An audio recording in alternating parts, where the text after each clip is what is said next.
Assalamualaikum warahmatullahi wabarakatuh. Berjumpa kembali di channel Ardhiko Ramos. Informasi terbaru kali ini terkait dengan jadwal pengangkatan untuk status R2 dan R3. Mulai kapan akan diangkat ya sahabat-sahabat. Ada bocoran ataupun ada spill dari informasi yang kita dapat. Berikut untuk ulasan lengkapnya. Nasib honorer R2 dan R3 kian jelas meski tidak memiliki kode L. Bersiap diangkat ASN P3K paruh waktu.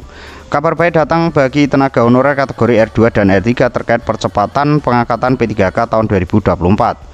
Pengangkatan tenaga honorer atau non-ASN kategori R2 dan R3 merupakan cita-cita yang diimpikan oleh segera menjadi ASN P3K 2024.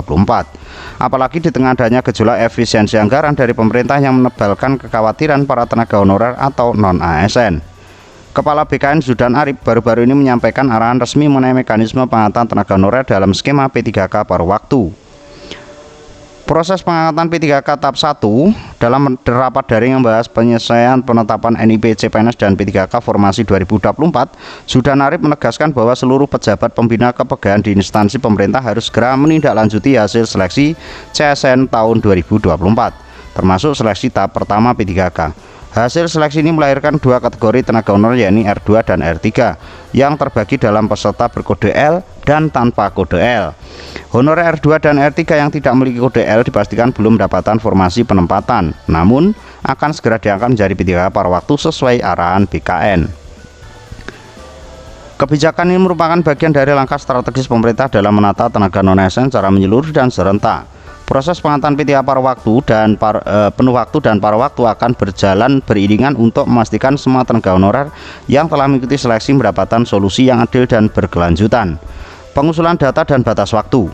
Seluruh instansi pemerintah diharapkan segera melakukan pendataan tenaga honorer R2 dan R3 tanpa kode L sebagai langkah awal dalam proses pengangkatan mereka sebagai P3K paruh waktu.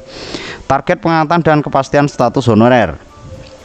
Kepala BKN menegaskan bahwa pengangkatan P3K paruh waktu bagi tenaga honorer R2 dan R3 tanpa kode L akan dilakukan secara serentak dengan penerbitan surat keputusan atau SK pengangkatan pada 1 Maret 2026. Oleh karena itu, seluruh pengelola kepegawaian diminta untuk mulai menyiapkan persyaratan administrasi sejak dini. Jadi ini yang disampaikan oleh Kepala BKN ya sahabat-sahabat, bahwasanya untuk R2 dan R3 akan diangkat secara serentak di bulan Maret tahun 2026.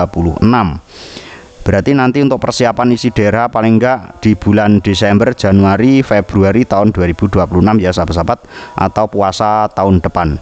Mudah-mudahan untuk informasi ini bisa bermanfaat ya sahabat-sahabat. Pantau informasi terbaru hanya di Ardhiko Ramos. Ada kurang biasa, wassalamualaikum warahmatullahi wabarakatuh.